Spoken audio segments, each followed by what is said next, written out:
सभा में उपस्थित अध्यक्ष श्री रामाकांत शर्मा जी, मुख्य अतिथि श्री राजीव रंजन प्रसाद, माननीय न्यायमूर्ति पटना उच्च न्यायालय,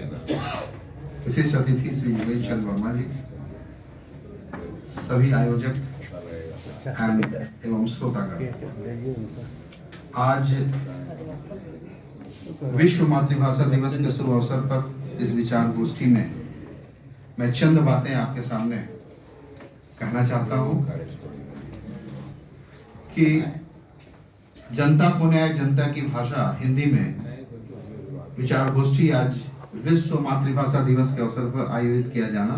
एक अत्यंत ही शुभ लक्षण है। आज अंतर्राष्ट्रीय मातृ दिवस यूनेस्को द्वारा मनाया जा रहा है और इसके मनाए जाने की मुख्य कारण यह है कि यूनाइटेड नेशन ने जब सर्वे कराया तो पाया कि पूरे विश्व में 6000 भाषाएं बोली जाती हैं और इन 6000 भाषाओं में से 43% भाषाएं खतरे के निशान के ऊपर हैं और हर साल लगभग 100 भाषाएं लुप्त होती जा रही हैं। हमारे विश्व में 6000 में से 100 ही भाषाएं ऐसी हैं जो कि उस निम्न स्तर से विलुप्ति के कगार से ऊपर है। जहां तक भारत का प्रश्न है तो भारत में हर 8 किलोमीटर पर, हर 8 कोस पर, किलोमीटर नहीं, भाषा बदलती है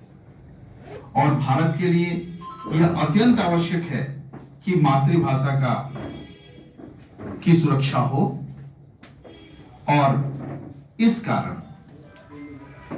ये आयोजन जो विश्व स्तर पर किया जा रहा है उसमें भारत के लोगों का बहुत ही महत्वपूर्ण योगदान है। हम लोग पिछली बार भी इस सभा में उपस्थित हुए थे, बहुत गंभीर बातें की गई थी, लेकिन मूल रूप से भाषा के संकलन के लिए उसका लगातार उपयोग होना अत्यंत आवश्यक है।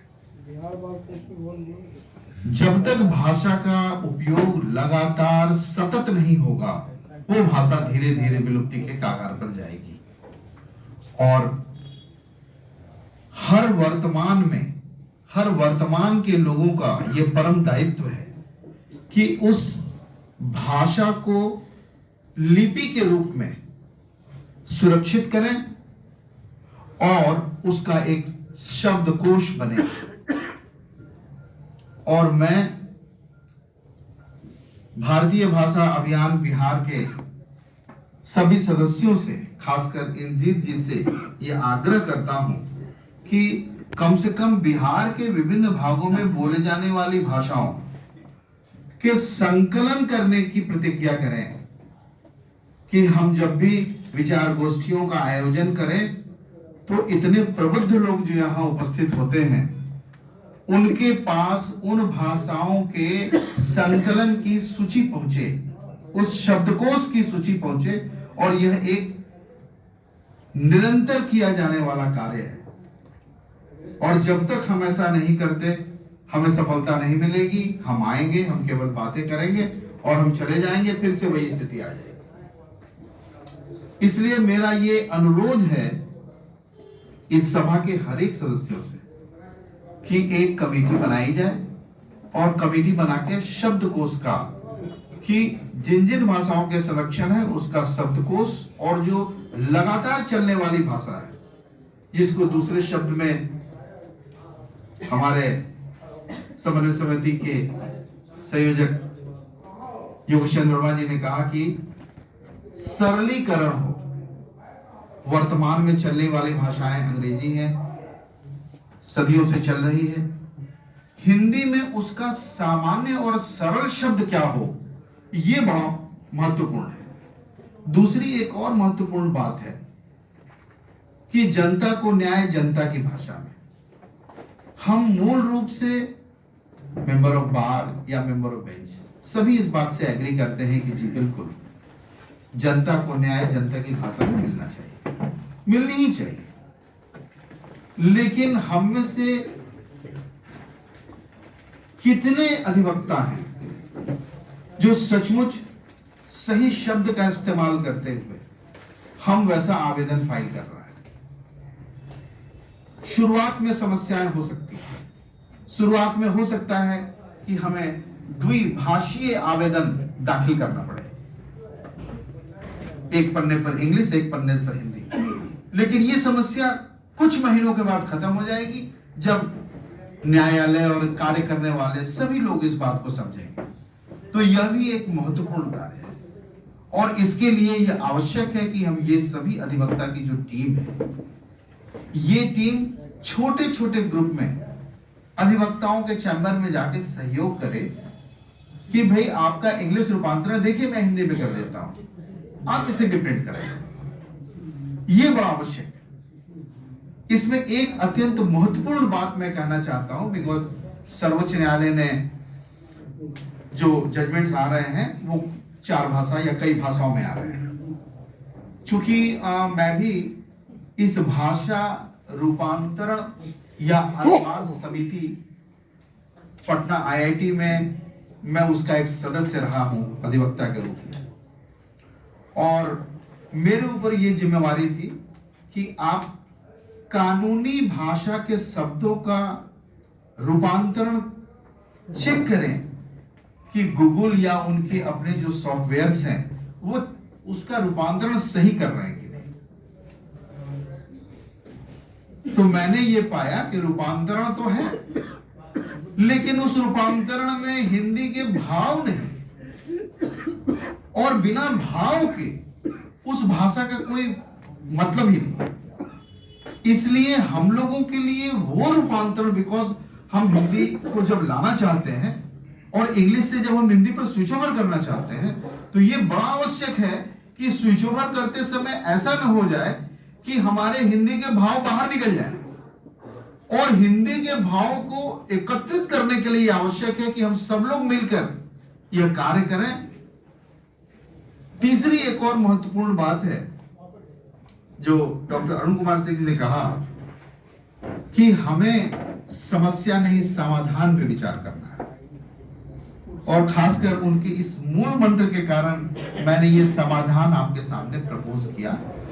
कि इस समाधान को ध्यान में रखें कि इस रूपांतरण में मूल तत्व रह जाए, भाव रह जाए,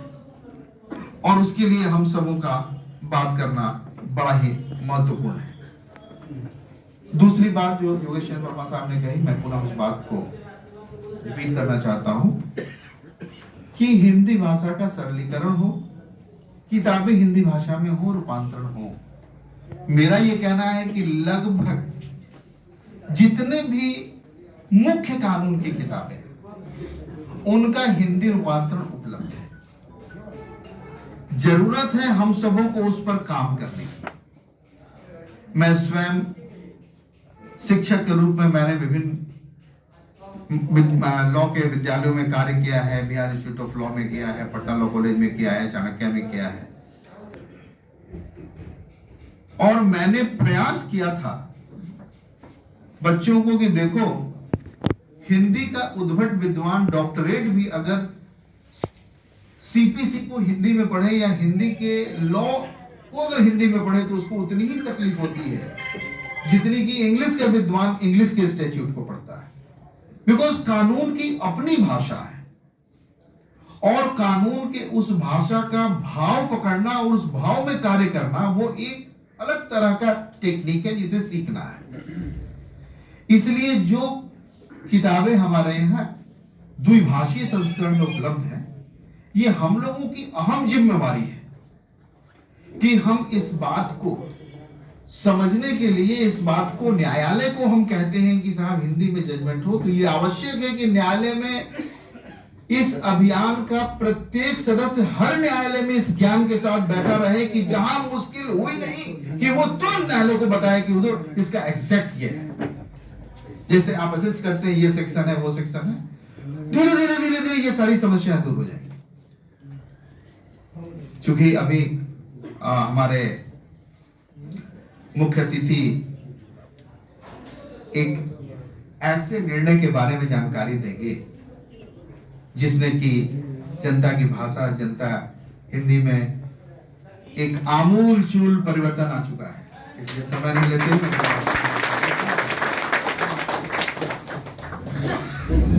धन्यवाद डॉक्टर